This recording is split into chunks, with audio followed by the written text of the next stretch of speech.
నమస్తే, అస్సలాము అలైకుం. ఈరోజు ప్రచారంకి వెళ్ళాము. కొన్ని మళ్ళా వార్డు 7వ వార్డు 8వ వార్డుకి ప్రచారంకి వెళ్ళాను.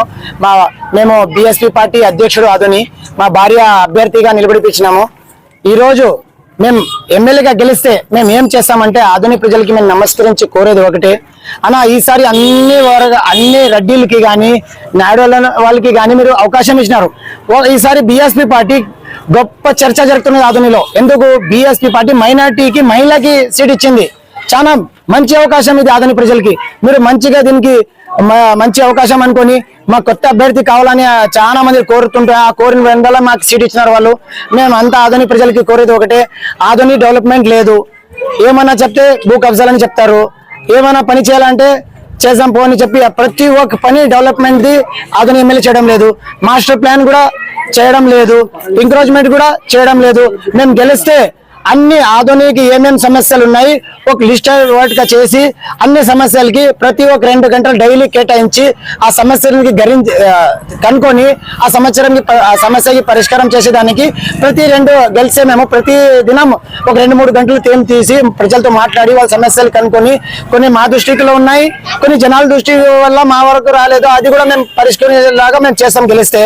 ఇంకొకటి ఆధునిలో తిరుపతి మంత్రాలయం టెంపుల్స్ ల్యాండ్ కూడా కొన్ని కబ్జా అయినాయి.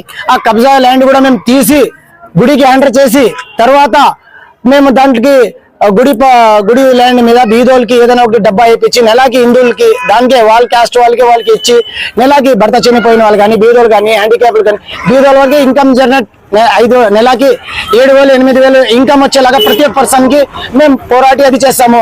మైనార్టీకి ఏం చేస్తామంటే ముస్లింది ఇనాం ల్యాండ్ ఉన్నాయి, 4,000 ఎకరాలు ఇనాం ల్యాండ్ ఉన్నాయి. ఆ 4,000 ఎకరాలు తీసుకొని వచ్చి పొలిటికల్ లీడర్ వాళ్ళ దగ్గర 4,000 ఎకరాలు భూ కబ్జా చేసుకొని పెట్టుకున్నారు. ఆ భూ కబ్జా ల్యాండ్ తీసుకొని వచ్చి మసీదులకి హ్యాండర్ చేసి తర్వాత బీదలు ఎవరెవరు ఉన్నారు, భర్త చనిపోయిన వాళ్ళు ఎవరు ఉన్నారు, చాలా పేదకరంగా ఎవరున్నారు వాళ్ళకి ముందు తీసుకురావాలా. నా లక్ష్యం ఏమంటే ఆధునిలో పేదకరం ఉండకూడదు. ఆ పేదకరం వచ్చిందంటే ఆధుని ఎమ్మెల్యే వల్ల వచ్చింది, మాజీ ఎమ్మెల్యే వల్ల వచ్చింది. అందరూ ఎమ్మెల్యే వల్ల బీదలు అయినారు. అన్ని కులాలు, హిందూ, ముస్లిం, సిక్, ఇసాయి, ఎస్సీ, ఎస్టీ అందరూ బీదలు అయ్యే కారణం ఆధుని ఎమ్మెల్యే, ప్రజెంట్ ఎమ్మెల్యే, మాజీ ఎమ్మెల్యే అందరూ కలిసి మాకు బీదోలు చేసినారు. వీళ్ళు బీదోల కోసం పట్టించుకునే వాళ్ళు లేరు. నేను బీదోల కోసం ఒక సబ్జెక్ట్ గా వెళ్తున్నాము. ఎందుకంటే ఈ రోజు లేకుంటే రేపు మీరు ఒక్కసారి కొత్త వ్యక్తి కింద అవకాశం ఇస్తే ఖచ్చితంగా మీరు సంపాదించేది వేరే. మరి మా తరఫు నుంచి మేము ప్రతి నెల ఒక 7,000-8,000 ఇన్కమ్ జనరేట్ చేసి మీకు చూపిస్తాము. ఎందుకంటే పేదకరం పోవాలంటే సైడ్ నుంచి ఇన్కమ్ రావాలా. ఆ ఇన్కమ్ జనరేట్ మేము చేసి ఇస్తామని మేము భావిస్తున్నాము. మేము చేసి కూడా ఇస్తాము.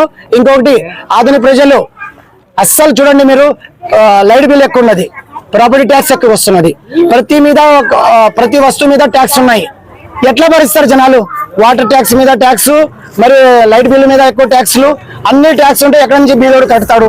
అందుకోసమే మేము గెలిస్తే, మా భార్యకు మీరు గెలిపిస్తే ఖచ్చితంగా ప్రతిరోజు ఆధునిక సమస్యల గురించి అసెంబ్లీలో గలమెత్తాము. ఎప్పుడు మాకు అవకాశం వస్తే అప్పటి వరకు మేము ఆధునిక కోసం పోరాడతాము. ఆధునిక ఫస్ట్ మేము ఏం చేయాలంటే పేదకరం జనాలకి పేదకరం నుంచి బయటకు వేస్తే అదే డెవలప్మెంట్ ఆధునిక అవుతుంది. ఖచ్చితంగా మీరు దయచేసి ఆధునిక ప్రజలు నా సబ్జెక్ట్ కి మీరు అర్థం చేసుకొని మీరు ఒక్కసారి నాకు అవకాశం ఇవ్వాలని బీఎస్పీ పార్టీ ఏనో గుర్తుకి మీరు గెలిపించి మాకు ఓడేసి, ఏనో గుర్తుకి ఓడేసి 1వ నంబర్లో ఉన్నది, సీరియల్ నంబర్లో 1వ నంబర్లో ఉన్నది, మీరు మాకు గెలిపించి మా ఓటేసి గెలిపించి మీ ఆశీర్వాదం నాకు ఇవ్వాలని నేను మనస్ఫూర్తిగా కోరుతున్నాం. నమస్తే.